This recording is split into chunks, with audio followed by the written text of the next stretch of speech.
Bonsoir à tous. Je suis désolé que je ne parle bien sûr français, so I have to speak in English, sorry.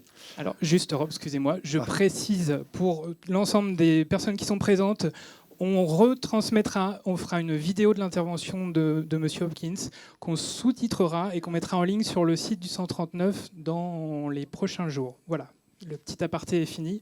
À vous. Okay. So it's really lovely to be here. I 12 years ago started the transition movement, and it was wonderful to hear some people who were on the stage before who were talking about permaculture, because that was very much my way into all of this. That when I was 21, I traveled in Pakistan, and I traveled in the Hunza Valley, which was the most extraordinary place I ever went to. And I traveled with a man from Australia who was a permaculture student. And every time we arrived somewhere with lots of apricot trees and beautiful, sustainable agriculture, he'd go, "Oh, this is permaculture." And I had no idea what he meant when he was talking about permaculture. And then when I got home, somebody gave me a copy of a big book about permaculture. Said, "I think you might like this." And it kind of blew my mind, really. This idea that someone had written a book about this idea of earth repair, this idea that we look at all the mess that we've made, but maybe we can repair it and we can put it back together again if we can learn and understand how nature works and how those ecosystems work. We can apply those same things. So when we started the transition movement, our motivation was, how do we take these principles of permaculture and scale them up and make them mainstream really, really quickly? And so the transition movement has taken off, and you now find transition groups in 50 countries around the world, in thousands of places. And I like to think of it as a movement of communities who are reimagining and rebuilding the world. And a lot of the job that I do is going to visit these places. I always go on the train because I gave up flying in 2006. So I only visit places I can reach by train across Europe. But there's so many amazing projects happening. And I think a lot of my job is really collecting stories and then taking those stories and spreading them around. The transition movement is like a network of stories. And many of those stories are about food and are about urban agriculture, because that's where many transition groups start. They start because food, you don't need anyone's permission to start a food project. You don't need a lot of money to start a food project. You don't need a lot of infrastructure. You need a few people who will turn up next Saturday, and then you can get started. So there are many, many stories of food in transition, which maybe we will come on to. But I'm going to invite Jacques Attali to come up on stage, and we'll have a conversation about that. Ooh, and we get to sit down also. Thank you, Rob, for joining us today. What you do and what we do is quite parallel. Your foundation is called Transition House. It's called Positive Planet. You work in 50 countries. We also work in 50 countries also, and we also try to help to prepare a better world for next generations. I take planes. I use planes. Can't avoid it. What I would like to understand from you is permaculture and what you are doing in agriculture something that will stay minimal, or is it possible to think that it will have a great impact on global food worldwide? As you know, we have to feed 7 and then 9 billion people. Will these kind of reforms be able to really have an impact on the impact of agriculture on climate change? Yeah, I think it already is. I mean, the majority of food in the world is still grown by small farmers around the world. And is that working? Can you hear me? Okay. And actually, I think what we have seen over the 10, 11, 12 years of transition is a really steadily increasing ambition in what transition groups do. So maybe at the beginning, it would be projects like in my town where we would start to grow food in different places and plant trees, productive nut trees all over the town.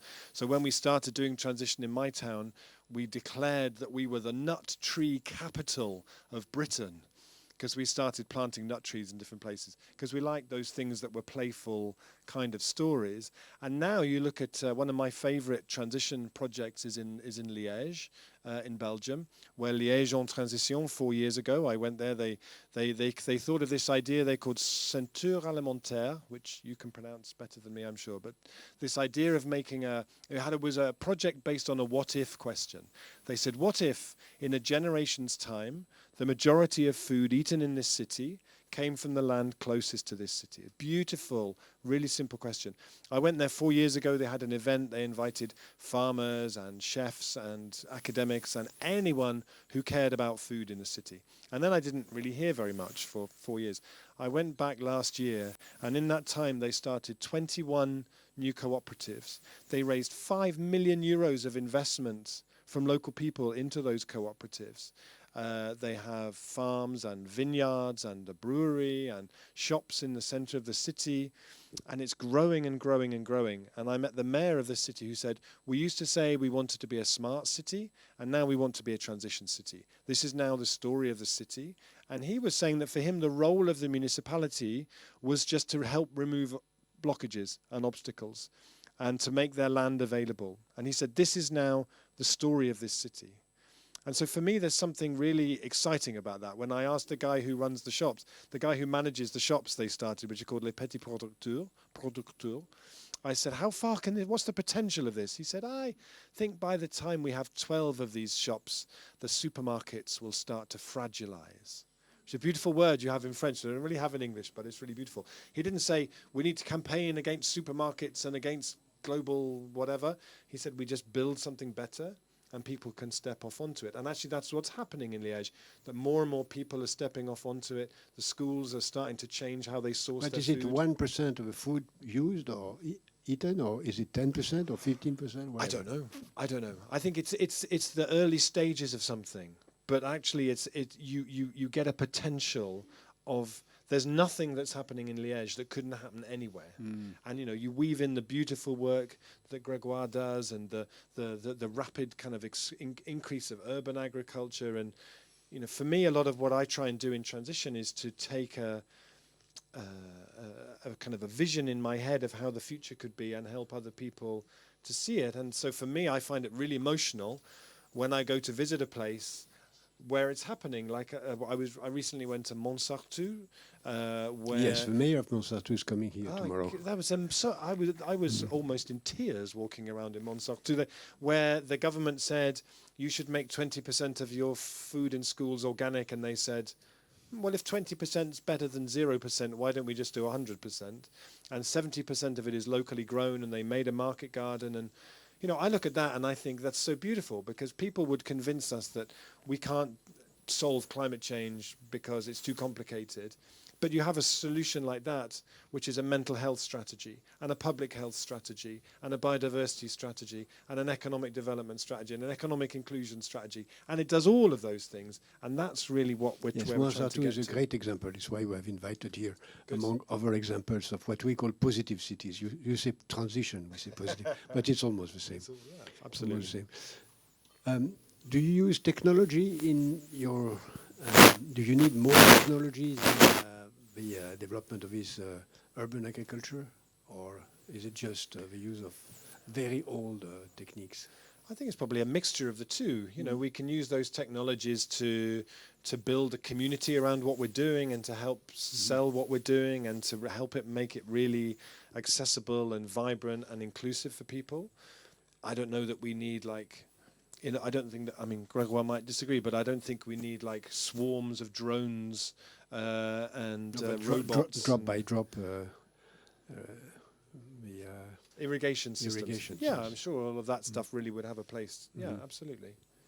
Yeah, I mean, I think one of the things that has been an interesting move for the transition movement, that it started as people who are very passionate about making change and who came from different movements, and they wanted to do things, but they didn't necessarily have an entrepreneur's brain.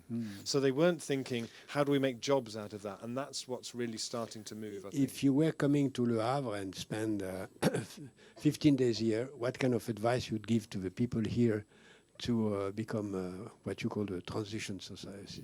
I think what we have developed in the transition movement is to really, having done an experiment for 13 years about what it looks like when communities organize to do this, we have really good tools. What is the best step, the first step? The first step is for me, would be to for people to form groups, to form transition groups, not for the whole city, but for their neighborhoods, the area they feel they can have an influence over, to work at that kind of a scale.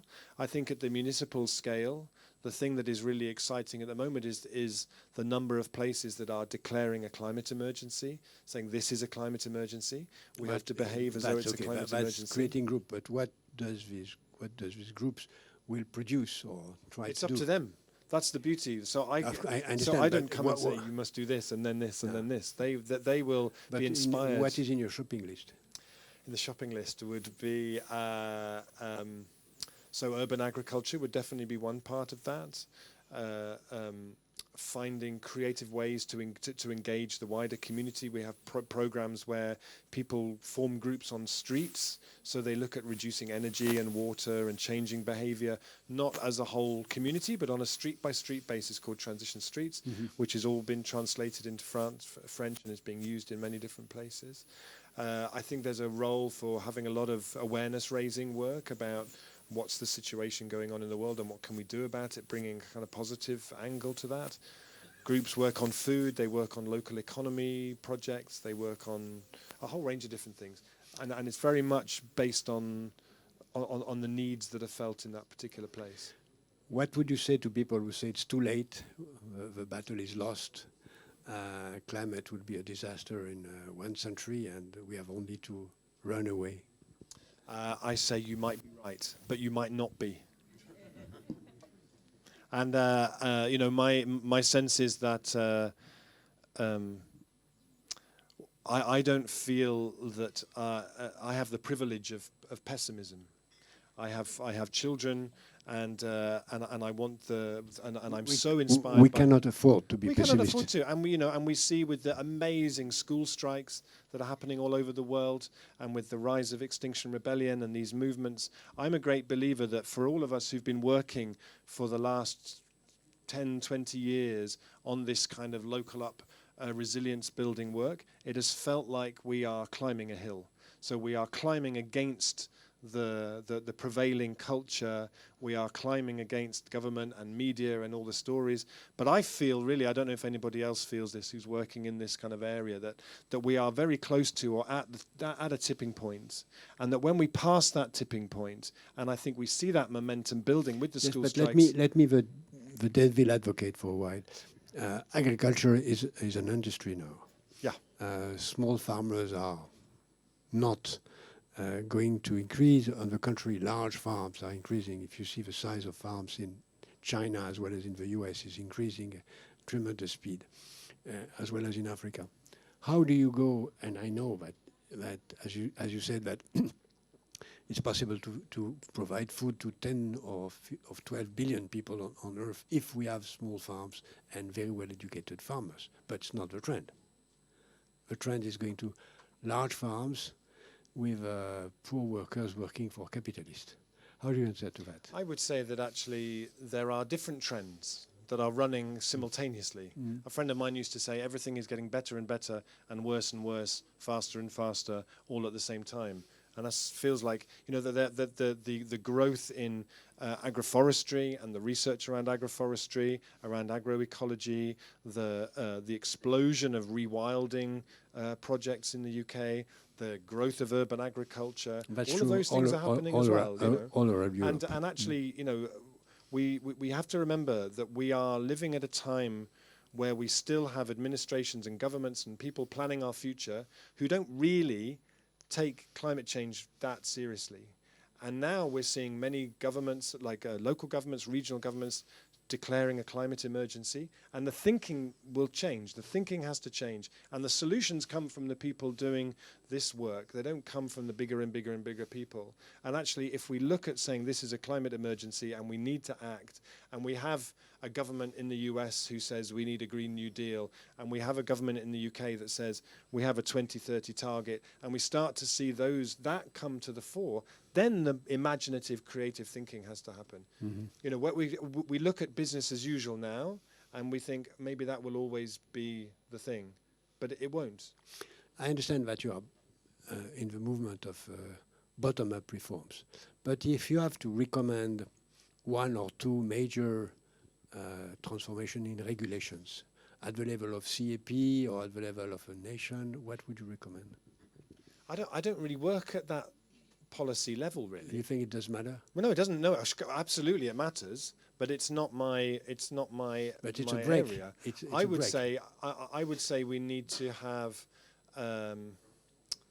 We need to really actually support groups who are trying to take different approaches, and we need to like. I guess for me, when I look at what's happening in Liège, that's a beautiful model where the community started that process. Mm-hmm. The community asked for investment from the local community and from the municipality.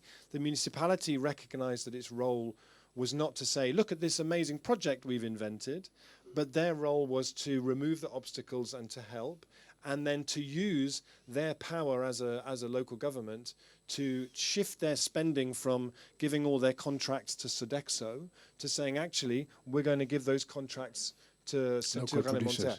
And that's the space that I work in. And there I start to see the role of each level is to support the level underneath it and to help it to do what it needs to do. Yeah. Thank you very much. Thank you. See you tomorrow.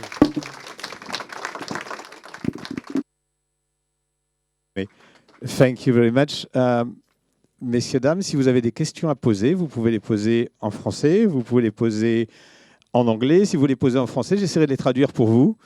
Voilà. N'hésitez pas.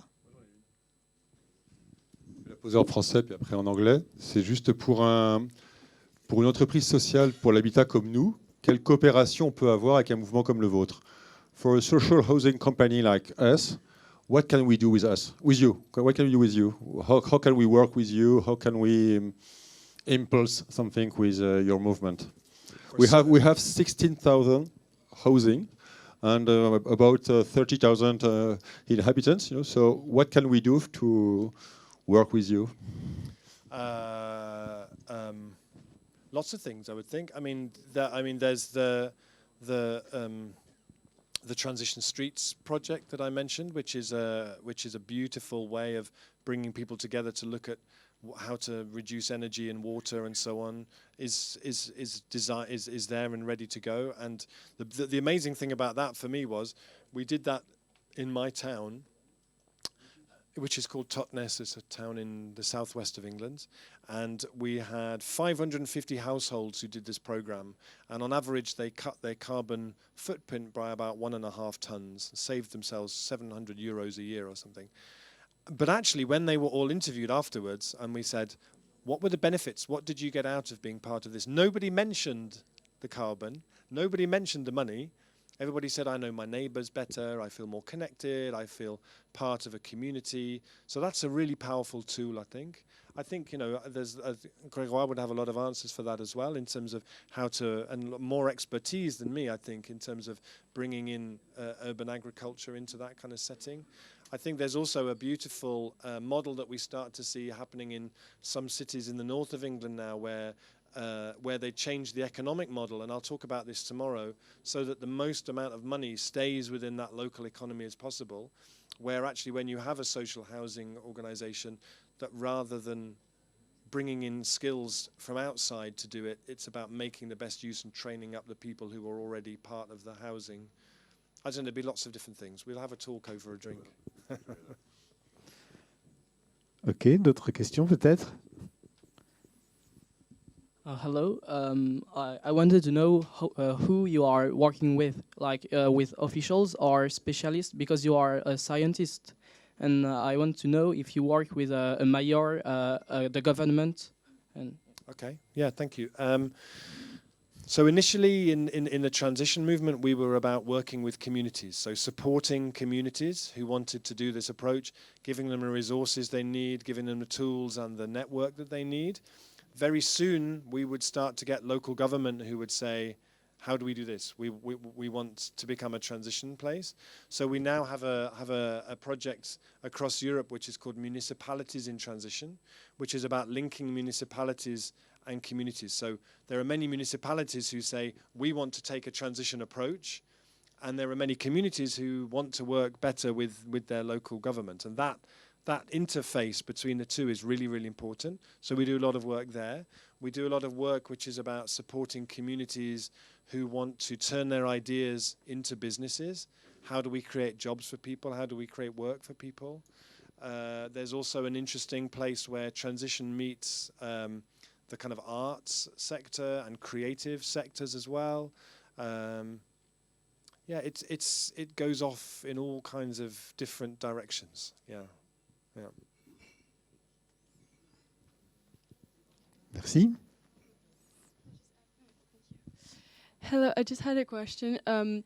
Would you say that the transition movement is an exclusively European or Western movement, in the sense that maybe in European cities the conditions to see those kind of cities rise are met, rather than, say, in Southeast Asia, where the problems are really important and they would really benefit those kind of agriculture, civic agriculture. Yeah. Good question. When we originally thought of the idea was when we were looking at a climate change model that was called contraction and convergence, which said that the global north is up here and it needs to bring its footprint down to here, and the global south is here and they need to come and meet at a place which is an equitable level. So our thinking was, we need to do this bit. We need to design a detox for the global north, for how the global north can get down to here, with the belief that the only way it's going to go from here to here is if the story we tell about this place is so much more delicious than this place where we are now. So that's really been how so we didn't think we would see any transition groups in the global south, but actually there are quite a few. So there are many in Brazil and Chile and Argentina. You look all across South America, there are many transition groups. In South Korea, there are a lot. There are some in South Africa, in some poor bits of South Africa. There's amazing transition groups in Sao Paulo working in the favelas, doing some really good work. But there's also other movements there like Buen Vivir and Via Campesina, and these movements that are about alternatives to development rather than alternative development. But so for me, that's really fascinating to see that.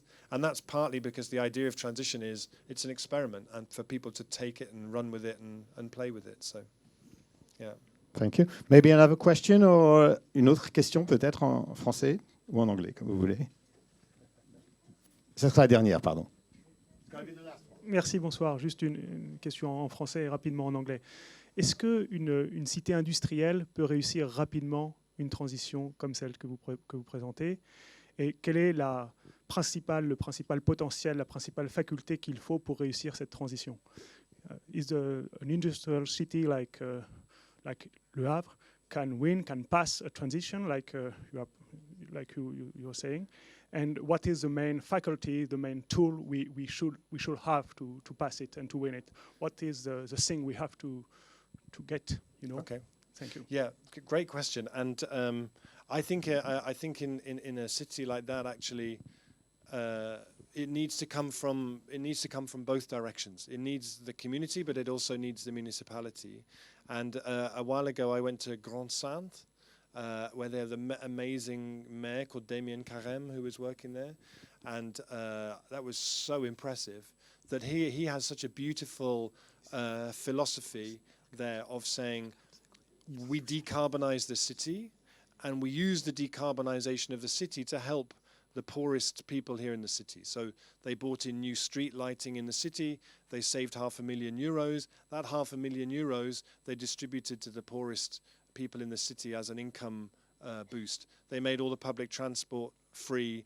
They build social housing, which is passive house standard. Around the big apartments, they make amazing gardens, food gardens all around those places. So for me, that's the holy grail. That's the aim, where you have a really enlightened municipality who are creating the conditions for transition to flourish, and they are focusing their work on the people in that city who need it the most. And actually, when I was there to visit him, you'd almost think, actually, post-industrial cities like Le Havre are the most exciting place to do something like transition. And when you go there and he shows you around, you really start to think like that. It really changed my thinking a lot. We should work together between your foundation and ours, because we do exactly the same kind of things with different tools. We propose cities to become more what we call positive, which means to be working in the interest of next generations. We do that for governments, for companies. We work with Logio and other partners. And the first thing we do in a city when we come to try to help them to make transition to positive city is to make the measurement of index. Nothing can be done if it's not quantified, in my view. And then we begin by quantifying with more than 45 parameters. Where is the city in the evolution to be more positive in terms of ecology, agriculture, food, schools, pollution, waste management, etc., etc. And after that, we see the weaknesses and we try to propose solutions. Maybe we can try to work together on that. Thank you very much. Bonsoir. Thank you very much. Thanks a lot.